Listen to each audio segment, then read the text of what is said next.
کیا آپ جانتے ہیں کہ سال کے 365 دنوں میں سے وہ کون سے صرف 10 دن ہیں جو اللہ کو بڑے ہی محبوب ہیں، تمام دنوں سے سب سے زیادہ فضیلت والے ہیں؟ وہ ہیں ذو الحجہ کے پہلے 10 دن، وہ قربانی کے مہینے کے پہلے 10 دن ہیں، اتنے فضیلت والے ہیں کہ اللہ نے ان کے بارے میں ان کی عظمت کو بیان کرنے کے لیے اپنے قرآن میں قسم کھائی ہے، والفجر ولیال عشر۔ اور پیارے محبوب صلی اللہ علیہ وسلم نے فرمایا، صحیح بخاری کی حدیث ہے، مل عمل فی ایام افضل منہا فی ہذہ، کہ کوئی بھی ایسا عمل جو باقی دنوں میں کیا جائے ان 10 دنوں کے مقابلے میں وہ افضل نہیں ہو سکتا۔ باقی تمام سال کے دنوں میں سے کیا گیا عمل ان 10 دنوں میں جو عمل کیا جاتا ہے وہ زیادہ افضل ہوتا ہے۔ اور صحابہ پوچھتے ہیں، اللہ کے نبی ولل جہاد، کیا دوسرے دنوں میں کیا گیا جہاد بھی ان 10 دنوں میں کیے گئے کسی عمل سے زیادہ فضیلت والا نہیں ہے؟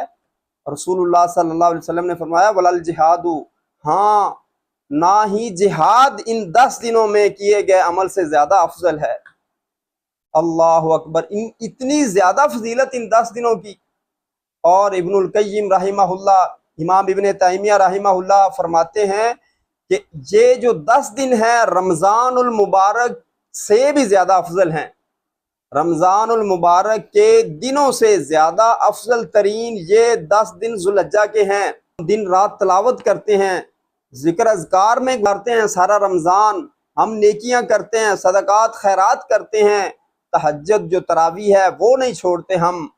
کیوں؟ ہمیں پتہ ہے کہ رمضان المبارک کا مہینہ بڑا بابرکت ہے، لیکن میرے بھائیوں یہ 10 دن ان رمضان کے مہینوں سے بھی افضل ہیں۔ کیا ہماری کچھ چینجنگ آئی ہے ان 10 دنوں میں؟ کیا ہم پہلے کی نسبت زیادہ ہم عبادت کر رہے ہیں؟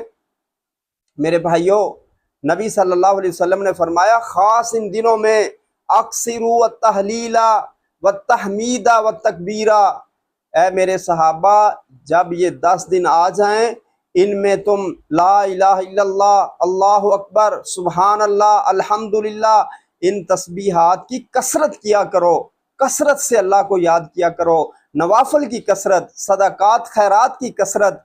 اور نبی صلی اللہ علیہ وسلم ان 9 دنوں کے روزے رکھا کرتے تھے۔ اس لیے میرے بھائی ہم اپنی زندگی کو چینج کریں، یہ 10 دن آئے ہیں، ہم اپنی روٹین کو بدل لیں، بہت زیادہ فضیلت والے ہیں، ہم نوافل کثرت سے پڑھیں، ہم اللہ کی عبادت